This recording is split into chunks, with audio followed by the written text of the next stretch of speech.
This is With the First Pick, the CBS Sports NFL Draft Podcast. This is episode 59. I'm Ryan Wilson. That's Rick Spielman. Today, Rick, we're going to answer a few questions. How have the rookie quarterbacks looked during mandatory minicamp, and what, if anything, does that mean for 2023? And old Rick and Pete were at the Bucs minicamp this week. Is that team, which just won the Super Bowl 2.5 years ago, anywhere close to competing in the NFC South? We'll check in on some of the rookies on that team we tracked during the draft process, including an undrafted rookie free agent sleeper that Rick and I both liked back in the spring. And we'll get to Rick's perspective on big-name players integral to their team's success, holding out this time of year and what that means and how you approach that as a GM. And finally, we half joke around here that the draft never ends. Well, guess what, Rick? The NFL Supplemental Draft is next month. We'll go into details of how that works, how teams approach it, and what, if anything, we should expect this time around. And Rick is going to give you his top 20 NFL draft supplemental players to look out for. Why are you laughing, Rick? I don't even think there'll be 20 guys coming out. No, there can't be. The news reportedly came out yesterday, according to our guy Dave Brugler of The Athletic, that the supplemental draft is back. I think the last time it happened was 2019. So we'll talk about that later in the show. And by the way, next week, speaking of the show, we'll be picking apart Pete Prisco's list of top 100 players. He does that every summer. Rick, we invited Pete on the show to defend himself, but he told me he's taking a month off starting today. So we'll be left to draw our own conclusions. Quick update, Rick. You were in Tampa with our guy Pete. You guys played golf, and somehow you made a dollar bet that you win, whether you win the dollar bet if you beat Pete or if you lose to Pete. But how'd that work out? Well, I think Pete's taking a month off after the beating he took on the golf course. We played at a course, Crown Colony in Fort Myers. So we stopped there. We played with him in Dane, and then headed up. Took him to a very 110% authentic Mexican restaurant, which it says it right on the sign outside the door. So I believe it 100%. Yeah, it has to be true. How do you like that? Because Pete's very picky when it comes to eating. My God. He had plain chicken tacos. That checks out. Yeah. Pete eats like a toddler, so it makes sense that he wouldn't get not chicken fingers or anything, just chicken and plain, and he's not going to eat it. So, but it was very good. Then we went up into Tampa, and quite interesting. Spend a day up there and talk to all the people up there. Yeah, so we'll talk about that in a little bit. Your experiences there at Tampa Bay, what that team looks like, because they're not certainly the team they were when they made that Super Bowl run back in 2021. So we'll hit on that in a bit. As always, please consider subscribing. Just before the show, Rick was complaining about it, but he's homeless, and every single subscription gets him one step closer to getting that roof over his head and that garage door. Go ahead. Yeah. Okay. You just led me into my bad dad joke of the day. No, what am I doing? Yeah, you're not allowed unless you stop clicking your water bottle or pen or something. I don't have my squeeze ball. Okay. I made a turn and didn't bring it on this trip. But that led me into my bad dad joke of the day. So as you just stated, Ryan, I lost my roof, in the hurricane. So we've been battling back and forth with the insurance agent, and I asked my insurance agent, how much does this cost to replace the roof? Yeah. He looked at me and he said, nothing. It's on the house. That sound you hear right now, Rick? People throwing their phones against the wall and not listening. So Devo, 5, 10 out of 10, what would you give that one? I was annoyed by the lead up to it, but it was like a 7. Oh, he gave it a 7. All right. Yeah, if you hadn't clicked the pens or the water bottle, you'd gotten a 9 out of 10 there. All right. So it's my chair. I don't know. Is that it, Debo? No, I think it's something else. All right. I'm sorry. All right. Well, you should apologize for that dad joke, but that's okay. So anyway, as I was saying, you can watch us live on Brian. It's on the house. Oh, when you say it slower, now I understand. Get it. The roof is on the house. Gotcha. Okay. So for those of you still here listening or watching, thank you. I appreciate your patience as we make our way through this tough time of dad jokes. But you can watch us live on YouTube at NFL on CBS. Give us a thumbs up while you're there. And if you're on Apple Podcasts or Spotify, subscribe and leave a 5-star review. One last thing, Rick. I highly encourage you to check out the All Things Covered podcast with our guys, Brian McFadden and Patrick Peterson. BMAC's been on this show before to talk draft prospects. Rick signed Pat P. And last week they talked to one of my favorite players ever in any sport, Hall of Famer Troy Polamalu. This is Polamalu's first ever podcast appearance anywhere on planet Earth, and it's better than you can imagine, Rick. I'll put it to you this way. The show starts off with BMAC reading a letter that Troy wrote him back in 2011 as BMAC's NFL career was winding down. And let's just say my wife not only cried by the end of it, she showed it to all her kids in class the next day, and they all loved it. So check that out because it's the best thing you'll watch today, and I'm not afraid to admit this show with the first pick will be a distant second. So, Rick, I'll put... Yeah, when you get a Hall of Fame player that comes on and the way Troy Polamalu played the game, that's tough to beat. Not only really a great person, but great football player as well. Not only did my wife get choked up, BMAC got choked up as he was reading the letter to Troy. It was emotional. You don't see that all the time in terms of BMAC is as stoic as they come, but that's the impact that Troy has on people, as you mentioned, Rick, not football related, just like life related. He's an old soul. He feels like he's like a Zen Buddhist monk or something. I'll ask you, I always like to put you on the spot. You never remember, but do you have any memories of a player like Troy Polamalu coming out of USC 2003? When he came out? Do you make a comparison to someone? No, just in terms of like, did he stick out to you at that point? Oh, yeah. No, the way he, okay. Yeah, no, he stuck out like a sore thumb. Okay. Yeah, no, when you sit there and watch him, the one thing that really stuck out and back then, just how physical he was. Yeah. And there was no question when you watch the tape, the one thing that when I'm watching tape, I want, I don't want the sound. I want passion to ooze out of the screen. Like he loves playing the football game. And there was no question. And there was a lot of oozing out of that screen the way Troy Polamalu played the game. Absolutely. Debo, our crack producer who's always on the ball. Dolphins did not have a first-round pick that year in 2003. The Steelers traded up to go get Troy Polamalu. They traded with the Chiefs at the time. Chiefs traded down, and they took Larry Johnson, running back out of Penn State. A little fun fact for you there, Rick. I will note that. Thank you. All right, let's go. Let's get to it. First, we'll start with the Bucs minicamp, where you and Pete and field producer Dane took in a day of action. As you explained it to me on the drive back, it was extremely hot, and it looked like Dane had the lights cranked up to 10,000. So it wasn't only 100 degrees, it was 200 degrees watching you guys in HQ. Let's start at the top. This isn't necessarily draft related. You have to go back a few years for it to be draft related. But the first overall pick back in 2018, I believe, Baker Mayfield is now the quarterback. A few years ago, they did draft Kyle Trask out of Florida in the third round.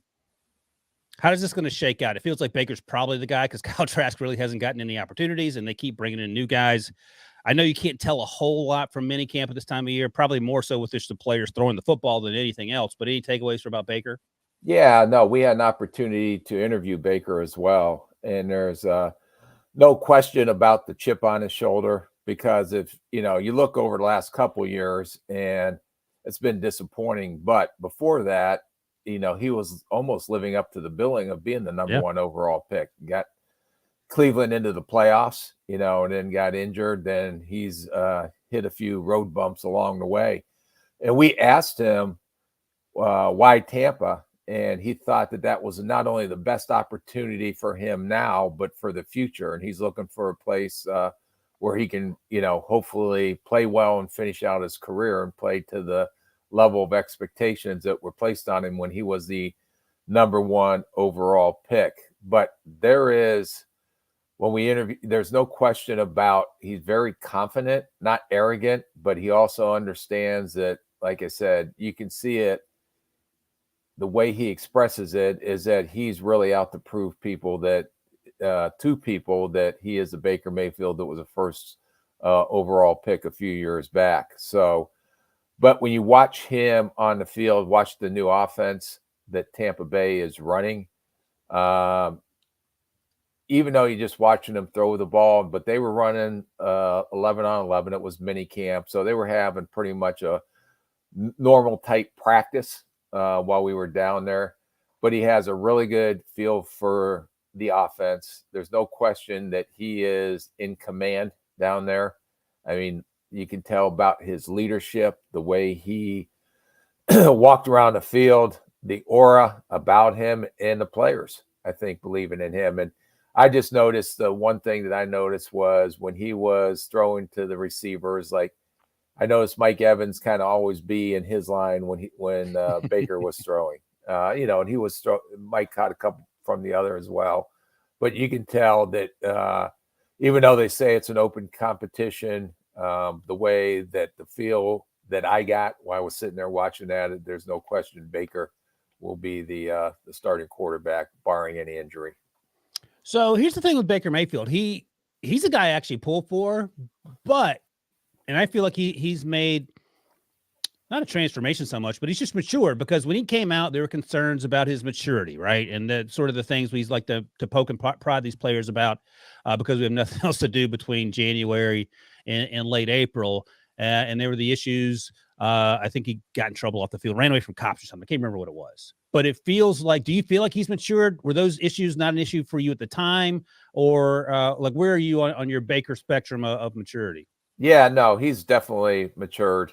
You can tell that. Everybody matures. Everybody does, except for myself and probably Debo. Everybody else probably did a few dumb things in college that probably was like, what the heck was I thinking? Now, by the way, quickly, sorry to interrupt you, Rick, but let me just tell a quick story. On Monday, I had jury duty. I didn't get selected, but you had to fill out a bunch of forms. And one of the forms was, have you ever been arrested? I had to say yes. I got arrested in college for trying to buy beer underage.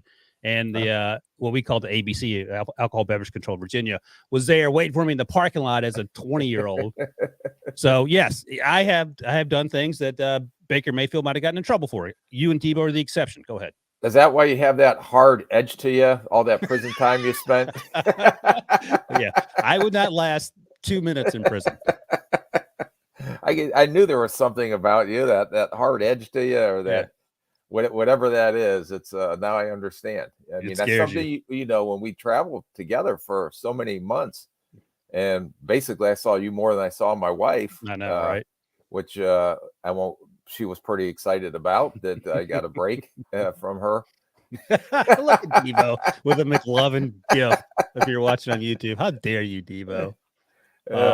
That's not what you looked like back when you were 20. Yeah, that's what I look like. Same hairdo and everything. McLovin from what's that, Pineapple Express? What's that from? Not Pineapple Express. That's the other one. Super bad. Thank you. All right, go ahead, Rick. Sorry to interrupt you, but Baker's matured. Yeah, no, and like I said, watching him, he threw the ball very well. Looked completely healthy. Now it's different once you got real football going around and making decisions and things like that. But I was very impressed with the command he had of that offense and just the aura that he had walking around the building and that leadership. And I think that he is definitely going to be the guy in Tampa after seeing that live. And I think part of that, how you feel about him, obviously, it's not because of what happened in Carolina, but probably because of what happened with the Rams, where he just showed up one day. The next day he played. They actually won that game, I believe, on prime time and showed the ability to bounce back. And even going back to Cleveland, you sort of touched on this. It felt like, and I don't know the reasons, but it felt like once he got injured, they beat the Steelers in the playoffs that one year. They came back. There were high expectations. He suffered he had the shoulder injury, and it felt like they got away from running the ball with Nick Chubb and Kareem Hunt and leaned on Baker trying to throw the ball late in the year. And he just kept taking hit after hit after hit, and just felt like that marriage was going to dissolve sooner rather than later. So it does feel like he's the guy that you want here. Kyle Trask, I'll ask you this, and then we'll talk about the offensive line. Kyle Trask could outplay Baker Mayfield now and even into August, and I still feel like you're leaning on Baker because you can trust him more. Do you agree with that or no? Yeah, no. I wasn't a huge Kyle Trask fan when he came out. He's a tall pocket passer. He has a strong arm. But like I said, when you get an opportunity to see these guys just live and how they operate in the huddle and how they're operating in this new offense, and Dave Canales, the new offensive coordinator that came from Seattle, who was the quarterback coach there for a long time, getting his first opportunity to call plays on the sideline. But what he was, what he did with Geno Smith last year and kind of resurrected Geno Smith's career. So I think the vision is A lot of it is, can they replicate that in Tampa with that'd be Baker great. Mayfield? The issue is that they have to be able to run the ball. Last year, they were one of the worst in the league at running the football, but you also had Tom Brady, who threw the ball 40 times a game at 45 years old, which made no sense to me. Hence the change in offensive coordinator and quarterback. But I think if they have a very good defense, I think they had 8 of their starters back. I think that if their offense can start clicking, and when you watch the offense, there's a lot of play action, a lot of things that Seattle did. And one of the things that made Seattle's offense go a lot was they had some pretty good running backs that could run the ball. And then they built that, and what Russell Wilson had and even Geno Smith had last year, establishing a run game to take the shots and make big plays down the field. So I think that is critical for them as they go forward. But if they can get that going and kind of replicate something where no one really gave Seattle much of a chance last year. So Tampa's offense last year was last in rushing, and they were last in big plays, throwing down the field of plus 20 yards, if you want to call those big plays, in any capacity, passing or running. So I think if they're able to establish a running game, and one of the breakout players that I liked coming out of college, Rachaad White, and if he's able to do and replicate what he did against Seattle when he had his opportunity. Last year he was behind Fournette, so he never really got to be the lead dog. But if he's the way they were using him, not only running the ball but catching the ball out of the backfield, he looks like he is going to be one of those breakout players in his second year as well. So here's the question from Aiden: could they bring in someone like Carson Wentz? No. Debo says no. Absolutely no. Absolutely no. I had this opportunity to spend some time with some people down there. I think the one thing that you have to realize is that they are in a pretty significant cap situation. Right. So when Tom Brady came out of retirement,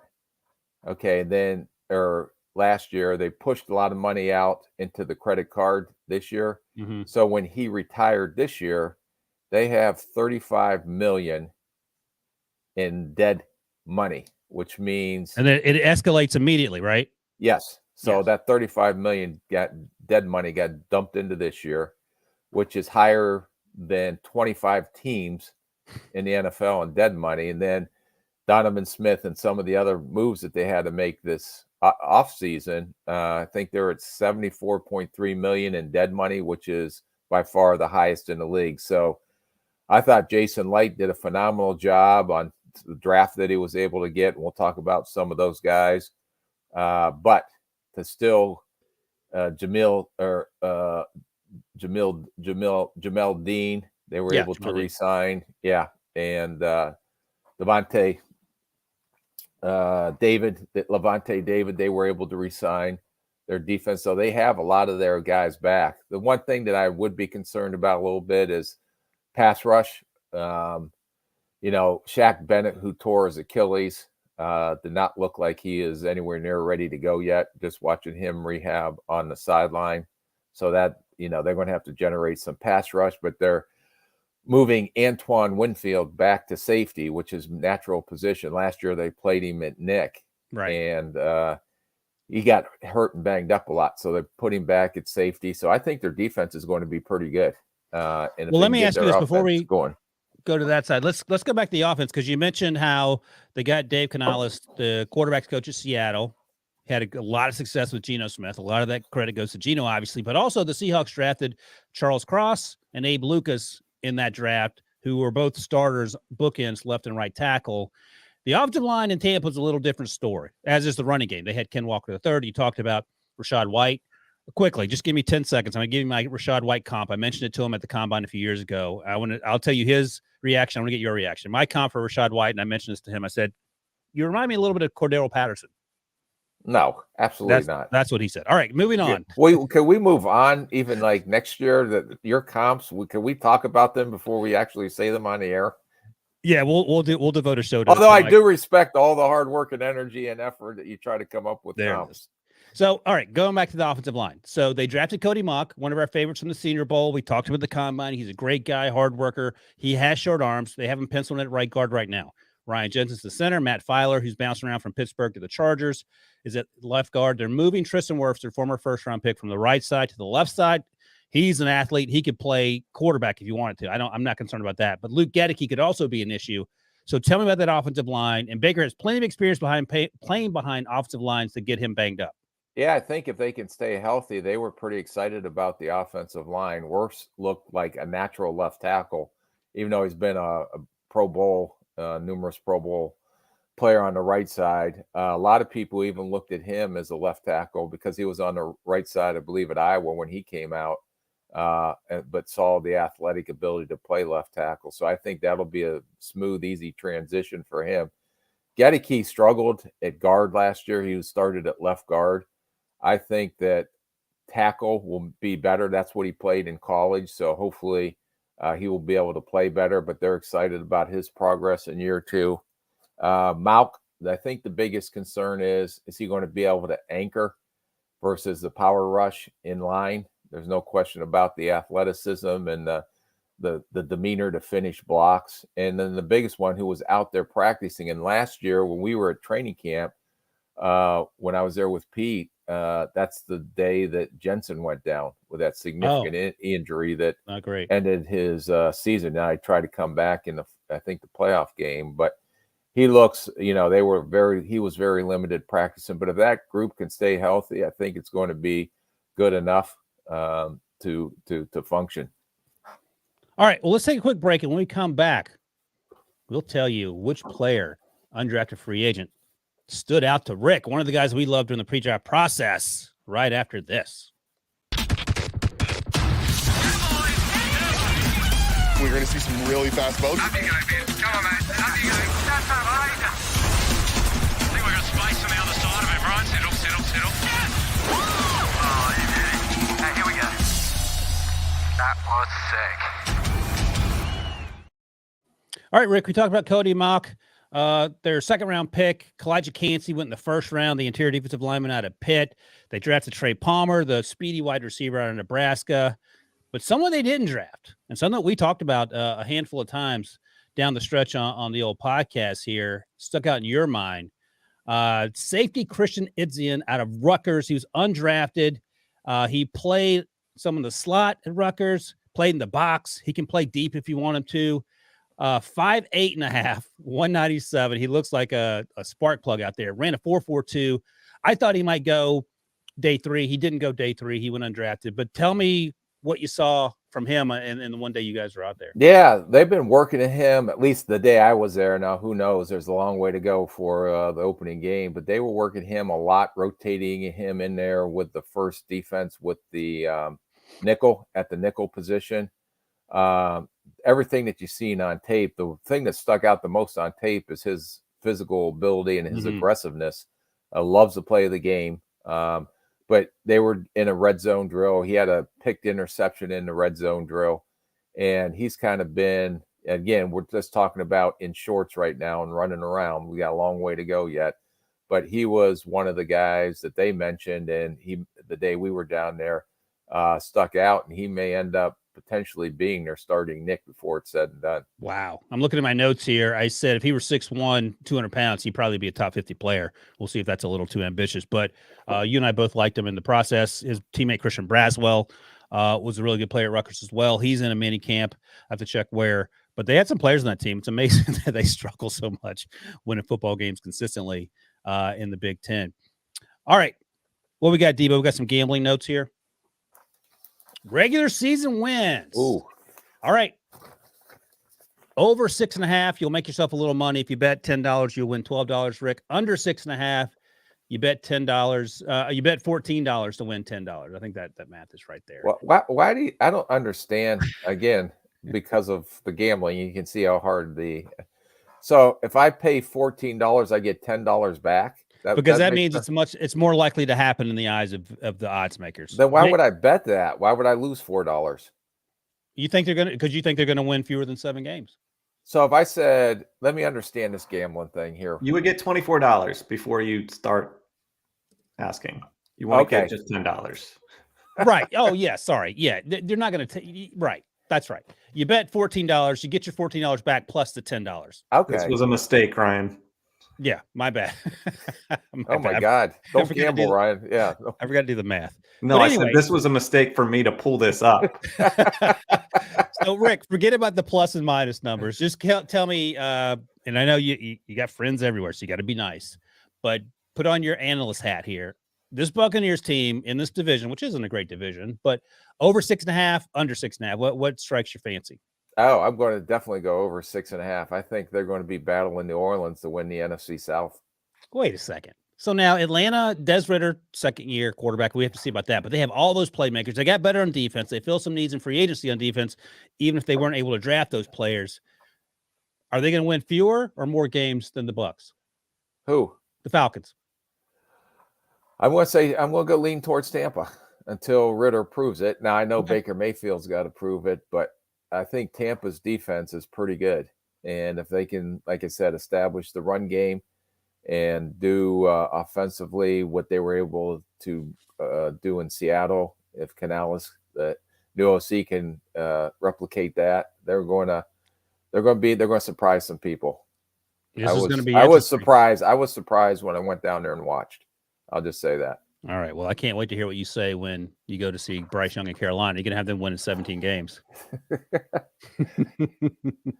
Thank No. God, Debo, you do all these dollar bets, because if you didn't, I'd be fleeced the way Ryan cheats on betting. He No. says, "Hey, give me $14 and I'll give you 10 back if you win." All right, let's talk quickly about, you mentioned Antoine Winfield moving back to his more natural safety position, and you also talked about how there's up against it salary cap wise, but you're going to have to extend Tristan Wirfs and Antoine Winfield. How are you doing that math? How are you explaining this to the agents who are like, yo, what's going on? You're like, well, I don't have any money right now.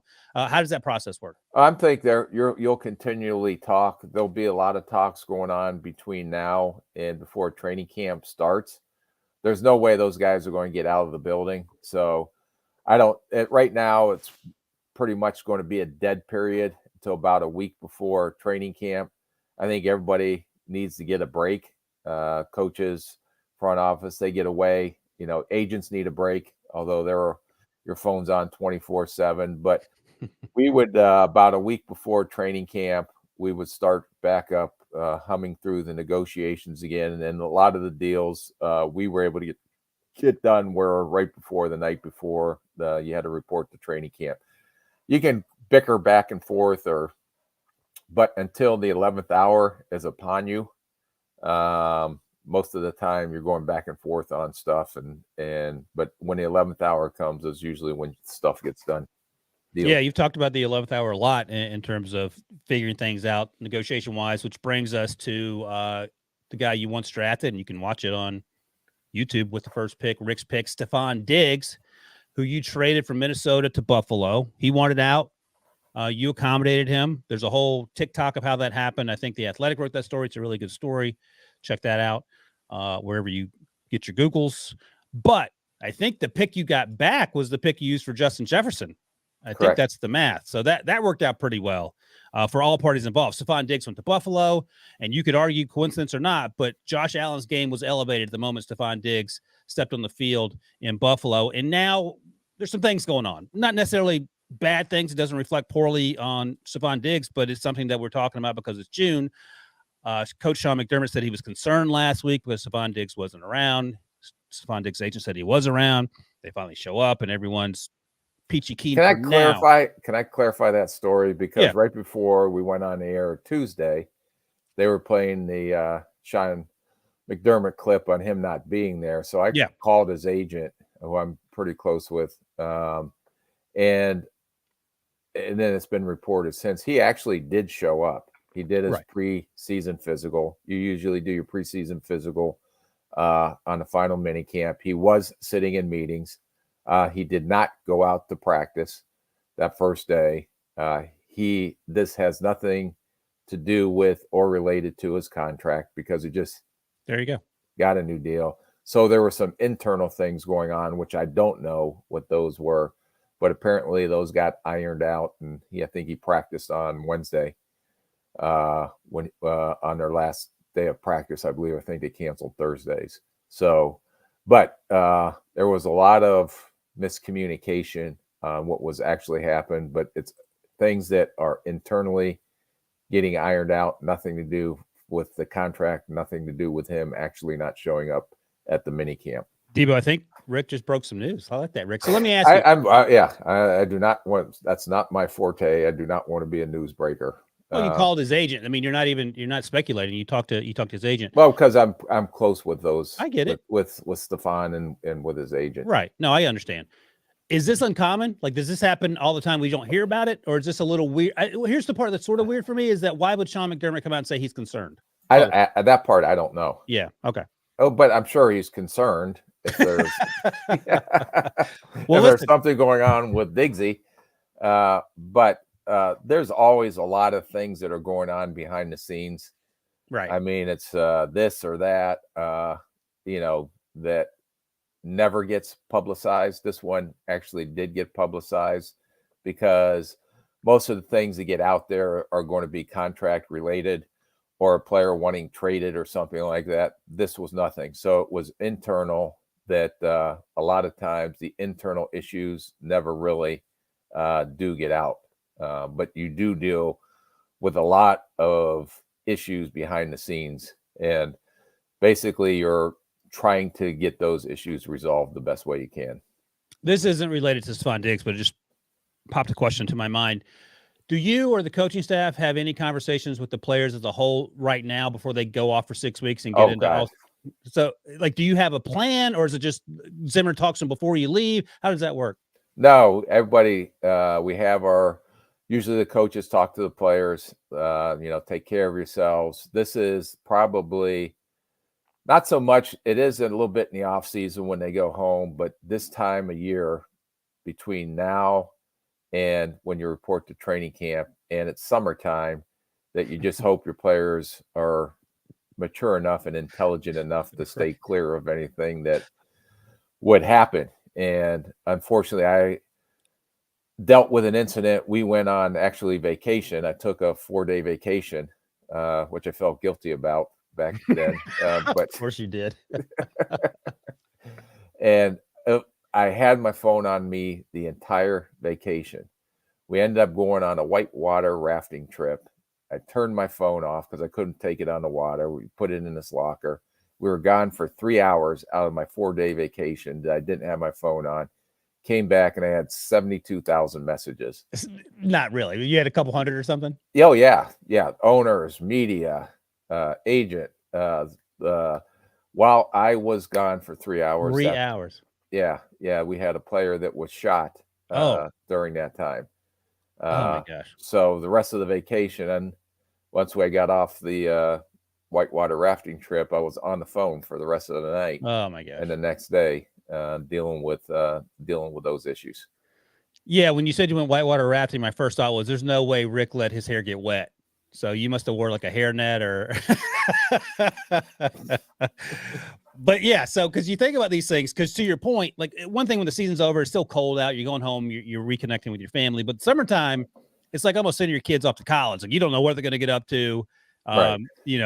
There's no one's wearing, everyone's in their bathing suits and acting up. So it's a whole thing. Yeah. So, and we had, like our player programs director and our people would reach out to them just to make sure, just check in on them. Strength coaches are checking in on them. But they do get they're grown men too. So you don't control their lives, but right. At least you tell them, just please take care of yourself and look out for one another. And hopefully you can get through the next 6 weeks without any off-field incidents. All right, let's talk about some guys who are holding out, and we know this because they made it clear. A list of guys: Saquon Barkley, Danielle Hunter, who you drafted in Minnesota, Chris Jones, interior defensive lineman for the Chiefs, and Lawrence Guy. Well, let's focus on Saquon. So, former top 5 pick, Dave Gettleman made that pick for the Giants, was a huge part of that offense as a rookie. He suffered an ACL injury, came back, wasn't quite 100%. Last year, he was hitting on all cylinders. Big part of why Daniel Jones made the leap along with new coach Brian Daboll, I feel like. And now this team looks like it's primed to make a run at Debo's Eagles. That's going to be a huge ask, but they surprised a lot of people last year. running back is a position where, unlike 2007 when you drafted Adrian Peterson, it's a different position in that you don't overpay those guys typically, unless you're Christian McCaffrey. He seems to be the exception. You can find guys that can give you some of the production, if not all the production. So what are you thinking if you're the general manager? You have Saquon talking about maybe not playing. He wants to get paid. How do you approach that in a year, by the way, that you're in the best position you've been in since Eli Manning was there? Yeah, no, I think Saquon's situation is different than, let's say, Dalvin Cook's situation or Zeke Elliott's situation, because this is going to be his first, as we say, bite at the apple, his first major contract. Right. He's still young. He did not sign his franchise tag yet. So in his situation, because he didn't show up for rookie minicamp, he's not under contract yet. So he doesn't get fined. So technically he's not a holdout because technically he hasn't signed his franchise tag, which means he's still not under contract, even though they hold his rights because of the franchise number.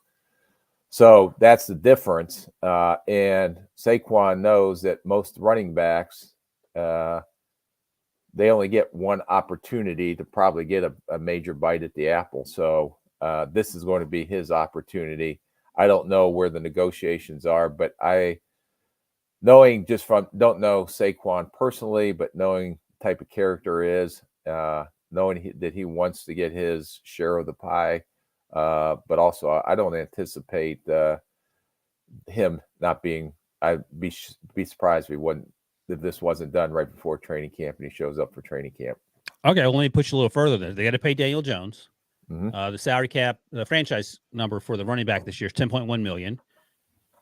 Christian McCaffrey currently averages $16 million a year, which is highest among running backs, followed by Alvin Kamara at 15, Derrick Henry at 12.5, and then Nick Chubb at 12.2. I'm guessing, and you would know better than me, but Saquon's agent's going to say he needs to make more than Christian McCaffrey. What are you saying, knowing that you got to pay your quarterback? No. I think that what you have to look at is when you're doing these contract negotiations, which that was a short one, but I appreciate your effort and energy into putting in a thought of trying to get him above Christian McCaffrey. He is very important to that football team. So I can imagine that you look at the floor. So the floor of the franchise tag this year, that's guaranteed once he signs that. And what's the floor of the franchise tag next year? And those that for the cash over the next 2 years basically are going to be that's the worst that the team can do if you want to keep them and franchising for 2 years in a row. Let's say it's 22 total, 10 this year, 12 next year. Just me making up a number for next year. Okay, so right there that's your starting point on your guaranteed monies. Okay. So you know that. So I imagine this. So the most important thing to, at least when I did contracts, when the agent did when we did it with the agents, was the first 3 years of the deal.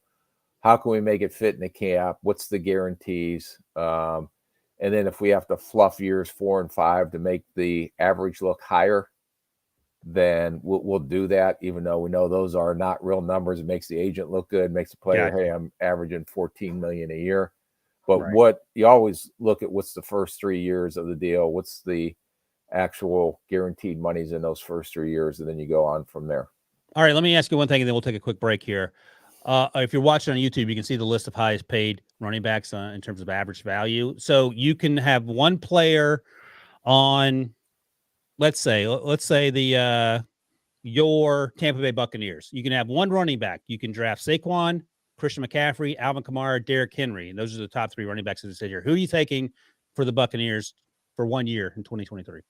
For Tampa Bay? Yeah, just sort of a random team. Which quarter? I'm curious which running back you think is most valuable. Oh, McCaffrey by far. Oh, okay. All right. So you didn't even hesitate. Okay. No. Interesting. Okay. Oh, man. I think Alvin Kamara, he's just a year older, but he feels like he's been around a little longer. Derrick Henry's 29. Saquon's the youngest. We'll see how his contract situation works out in New York. But nice little explanation there, Rick, of how those contracts work. All right. We're going to take another break. When we come back, we're going to talk about which quarterback looked the best among the rookies at the mini camps and what that might mean for 2023 right after this. In 3, 2, 1. How you doing? Good!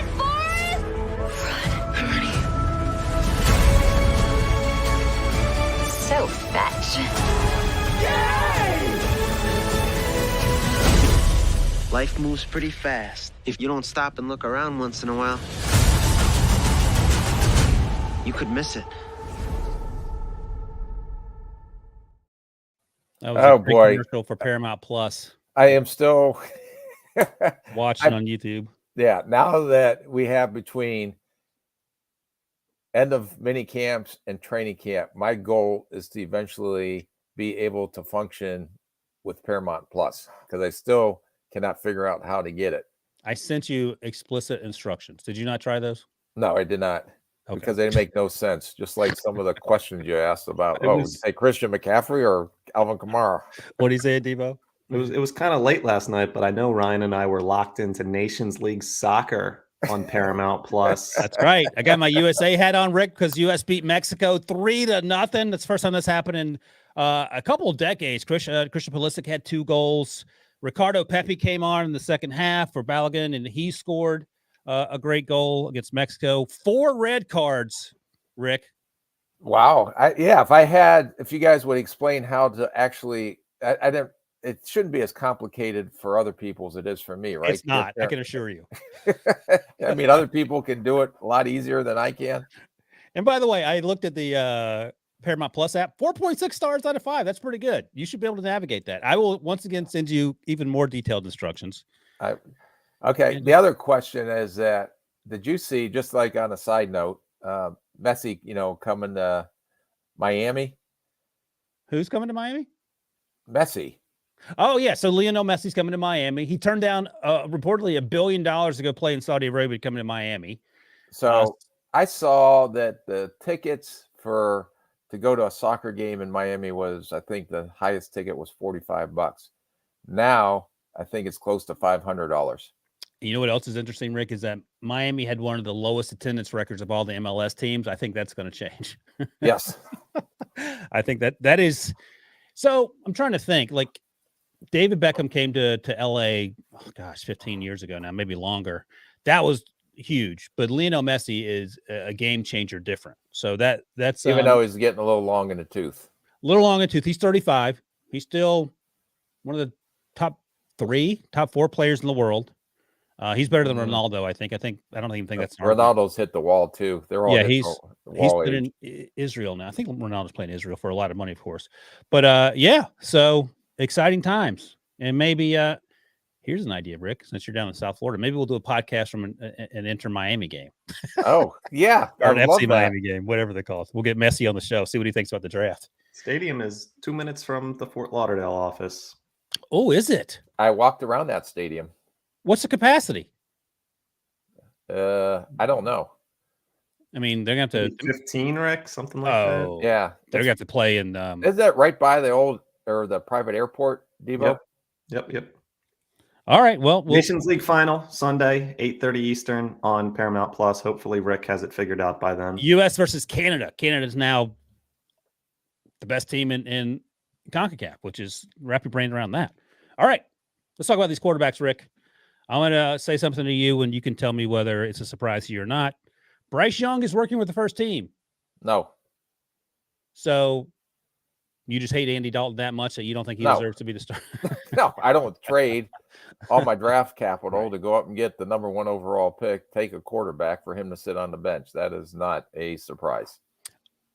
Oh, this is a great quote from Brian Burns, who's also looking to get paid, the edge rusher for Carolina out of Florida State. He says he walks around. He's talking about Bryce Young here. He walks around with this humble, but I know I'm the S type of swag. Does that sound like Bryce Young? Yeah, no, it exactly does. And I told you that little story on what type of kid he is, which when you're talking about humble, for the superstar that he is. After the season, I met with all my Alabama players on their draft status and things like that. So I had about 15 of the players shuffle through. Ryan's jaw dropped when I made a cut through and all the Alabama Hold players. on. Let me back up. First of all, we're walking outside at one of the outdoor practice fields, Debo, right next to the facility, and we can't find a door. So Rick just starts banging on doors, and then Henry To'oTo'o, I believe, opened the door to let you in. Like, hey, what's up? He just walked on through, and I'm just coming through there. Like, I'm trying not to get arrested. Go ahead. No, we're high-fiving the players coming in and everything. And yeah, well, that was funny. But I wasn't expecting him or Will Anderson to show up because I knew they were going to be, top picks in the draft. And he comes rolling in about 11:15. And I said, hey, Bryce, what are you doing here? He goes, well, I saw that you were in and they said to come by to speak with you. So I wanted to fill my obligation, come by. We ended up having a conversation for a half hour. But that's a guy that was the number 1 overall pick in the draft, who more than likely anyone else would have I don't need to go see Rick Spielman. I know where I'm going to get selected in the draft. But because that was put on the board to come by and see me, and his college career was pretty much done except for the bowl game, he still took the time out of in between classes to come by and swing by and say hello. And we sat there and chatted for a while. Yeah, and Miles Sanders, running back in Carolina now, so he's very sharp for a young quarterback coming in, and he adds, which is pretty funny for Miles Sanders. I don't know what Nick Saban was doing over there at Alabama, but he's doing a very good job. Young's reaction, his pocket presence, and decision-making is basically everything that's been standing out to me, and that's all you want in your quarterback, right? Yep. So Pete Prisco will definitely be wrong on him. Meanwhile, Pete's guy, Will Levis is I'm not going to talk about Will. I hope Will Levis has success. The problem with Pete is that he makes you so angry about the players you like that you want his players not to do well. I'm not going to fall for that trap. I hope Will Levis ends up in the Hall of Fame. You don't actually root against the player. You root against Pete. You root against Pete. That's right. That's how aggravating Pete is. All right, let's talk about C.J. Stroud. He went number 2 overall. And look, you said it from Jump Street. The Texans can't get out of this draft without a quarterback with those 2 first-round picks. They got the quarterback, then they got the other guy you just mentioned, Will Anderson. So DeMeco Ryans, the new coach for Houston, former DC in San Francisco, says he's going to have an open quarterback competition between CJ and Davis Mills, the former 3rd-round pick out of Stanford. And DeMeco said earlier this week, the best thing I've seen from CJ Stroud is his growth, is that he doesn't make the same mistake twice. He's headed in the right direction. So not quite the slam dunk high praise of Bryce Young, but again, we're in the middle of June. It may not necessarily matter, but I think it's trending in the right direction, right? Yeah.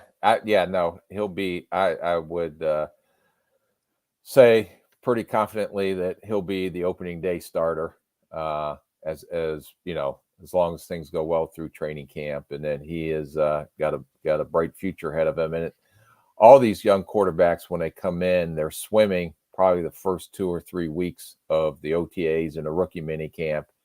And this is the point in the final mandatory minicamp and the final OTAs where things start to settle down for them. Their heads are not spinning because they're implementing so much of the offense in to see how much these guys have, what capacity they can handle. Then the coaches will group, well, he's pretty good at here. When we get to training camp, they'll have a specific plan in place to try to get him ready to go for the opener. But we both saw CJ. We saw him. We've talked to him numerous times. We saw him at his pro day. Saw him have, to me, one of the best throwing combine sessions I've seen in a long time. Yeah. So there's no question about his ability and his opportunity to be a day 1 starter as a rookie. By the way, no one's talking about the S2 test anymore. No, that's weird. Old news. Yeah, old news. All right, let's go to Indianapolis and look at Anthony Richardson, top 5 pick Anthony Richardson, and obviously the most raw of all these guys. He only started a handful of games, 13, I think, at Florida. Completed less than 60% of his passes. There were a ton of concerns with the experience, 0 concerns with the athleticism, and look, he makes it clear that he's still got a lot to learn, a long way to go. Especially compared with guys like CJ and Bryce. But he said earlier this week, he told The Athletic, I want to learn everything right now. And I tell them, I want to know everything, but I can't because I haven't seen everything. I haven't even played my first game yet. It's just a matter of remembering I'm a rookie, but also making sure that I can be the best rookie there is. So how do you balance that, Rick? I mean, Teddy was experienced, Christian Ponder was experienced, but when you have a young quarterback in there who doesn't know what he doesn't know, how do you bring them along slowly and try to keep their confidence up? Yeah, that's a game plan that the coaches will put in place. They'll know the best on when to how to bring them along in training camp, how much that they are going to give them from an experience standpoint. So I imagine that he will get a lot of play time in the preseason, even though it's the preseason. And you're going to see him probably what most rookies do is everything that they learn through these OTAs, everything they learn from schematic wise to technique wise. And then you go through those 2 weeks of training camp. As soon as you get in your first preseason game, it's like, oh my God, they go back to their comfort zone and they go back to doing what you were trying to correct. Right. Until that becomes a comfort zone. So I can imagine that when Anthony Richardson gets in his first preseason game, you'll see him do some things, but you're also going to see him make a lot of plays and what he's most comfortable with, and that's pulling the ball down and running to make. I remember watching the first preseason game with Justin Fields in Chicago. Yeah, and weren't overly, I should say, blown away with him sitting in a pocket getting through his progressions, but you were blown away about his playmaking ability and his ability to use his legs outside the pocket in the preseason, and he really stuck out. So I imagine you're going to see that same thing with Anthony Richardson. What's different is because Bryce Young has seen so much, CJ Stroud has seen so much football, they may be farther along as a quarterback. So they may be a little bit more patient with Richardson, depending on probably what they see through training camp. I don't know if he'll definitely be the day one starter, but it's not going to be too long before he gets on the field. Yeah, or you may just say have a internal meeting with the owner and the coach and the GM and just say, understanding he's not ready, but we need to throw him out there. We will put in some things that he does well, and then let's let him grow, and it's going to be a growing season for him. And Gardner Minshew's the backup, so that's a placeholder at least for a month or 6 weeks or whatever.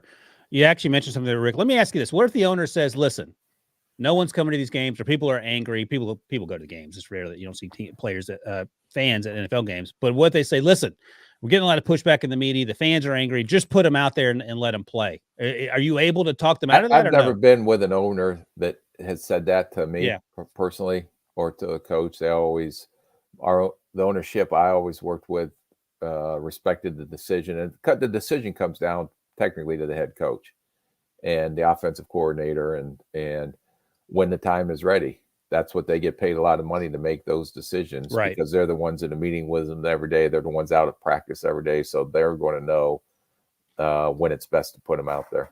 By the way, that was a test and you passed it. I mentioned that because Debo, I should have sent you the tweet. I don't know if you have it handy, but Rick got a little emotional on Twitter last week too. He lost all his game balls in the Hurricane. God.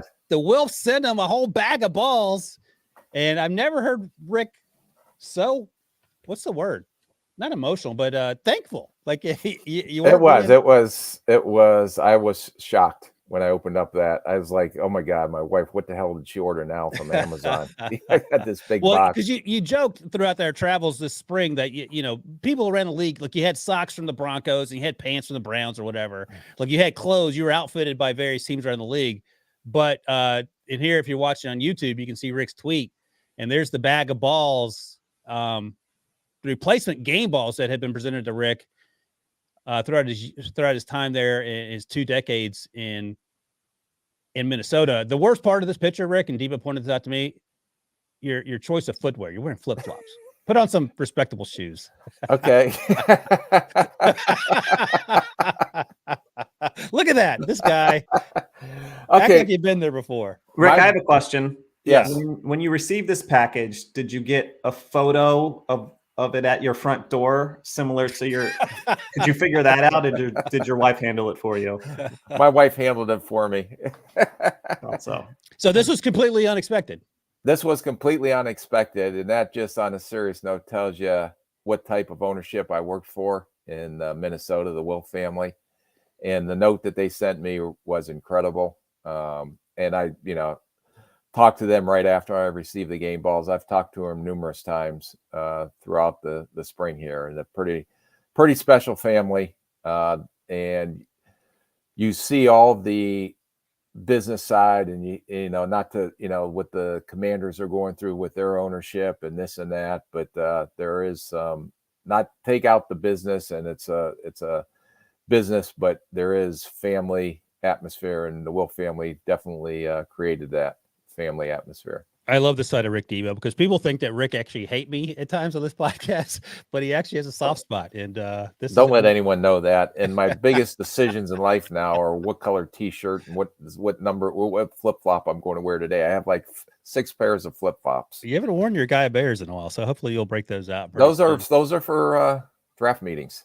Oh, those are in season serious. Those are when we get serious. Starting in January, and I have a couple of the my Father's Day or my was it Memorial Day shirt? Yeah. I Memorial got a Day couple and of Labor those, Day. so they will definitely be coming out when it gets draft season. All right, let's talk about one more thing, and then we'll get out of here because you mentioned Father's Day. That's coming up. So if you haven't got your dad something special, go out and do that. And I'm talking primarily to my kids right now. Supplemental draft, reportedly going to be July 11th. It hasn't taken place since 2019, I believe.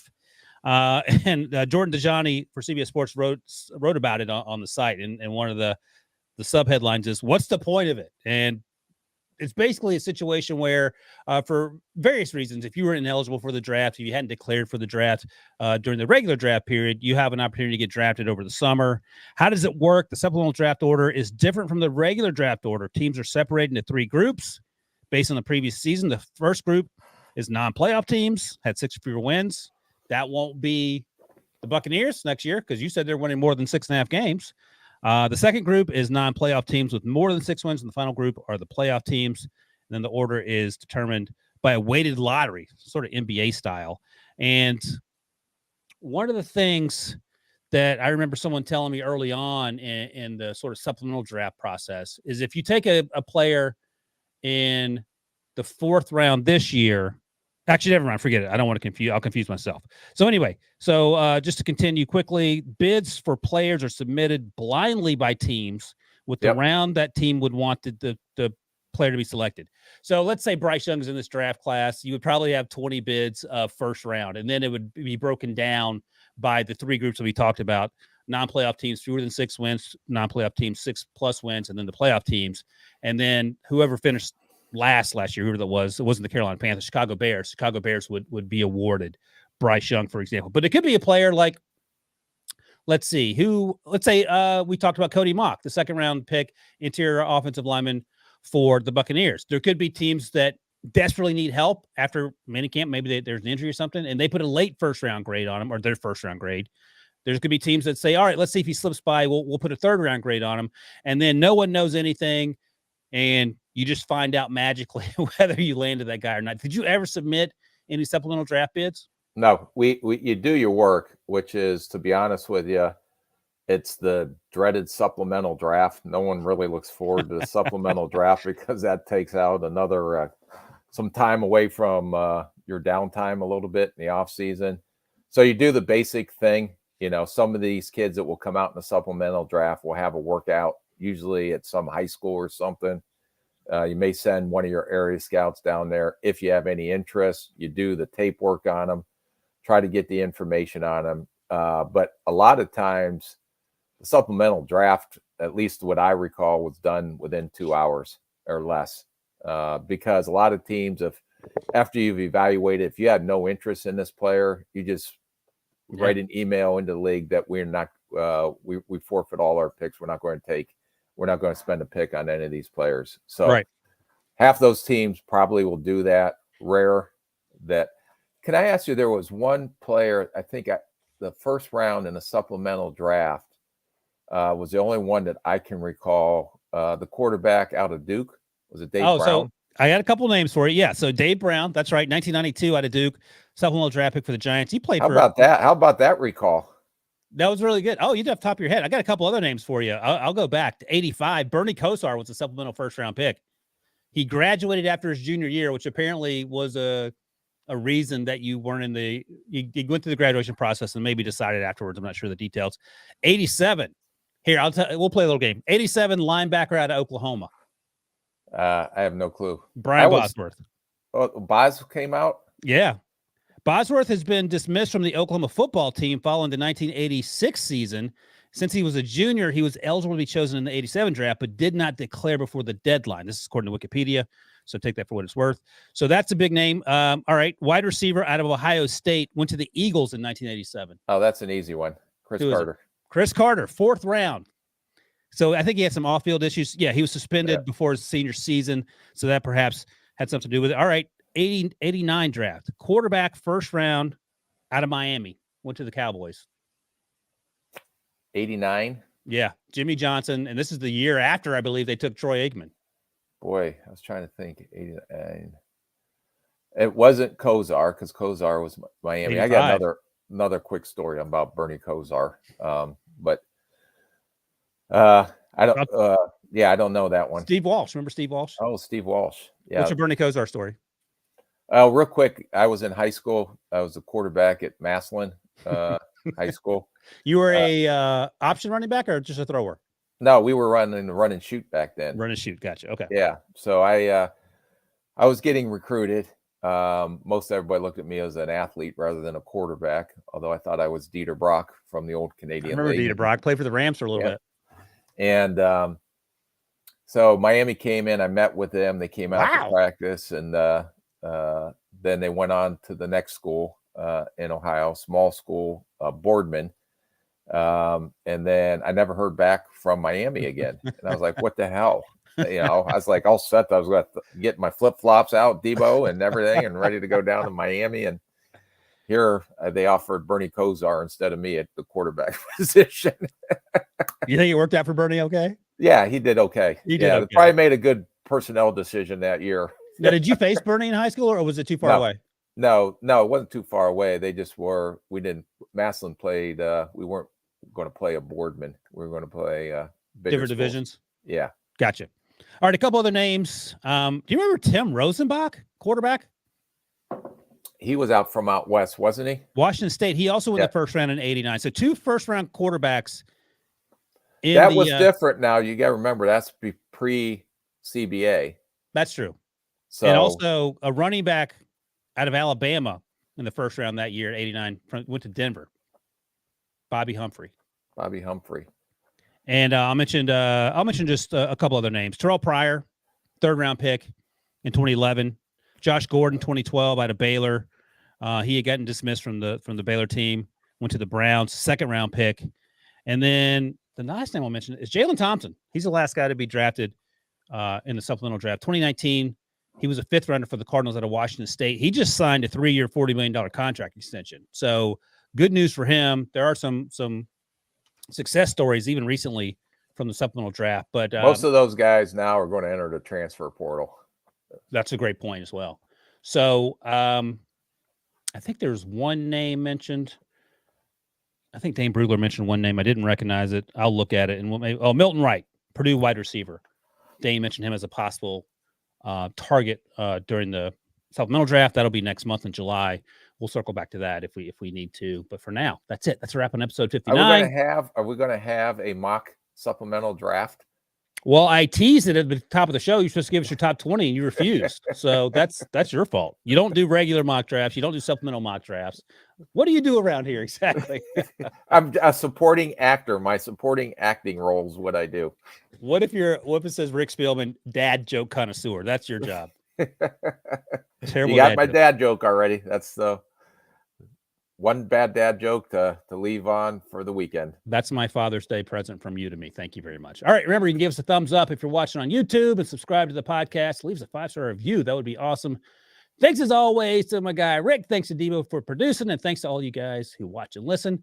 Have a great weekend. Go get your dad something nice on Father's Day. And we'll see you guys on Monday.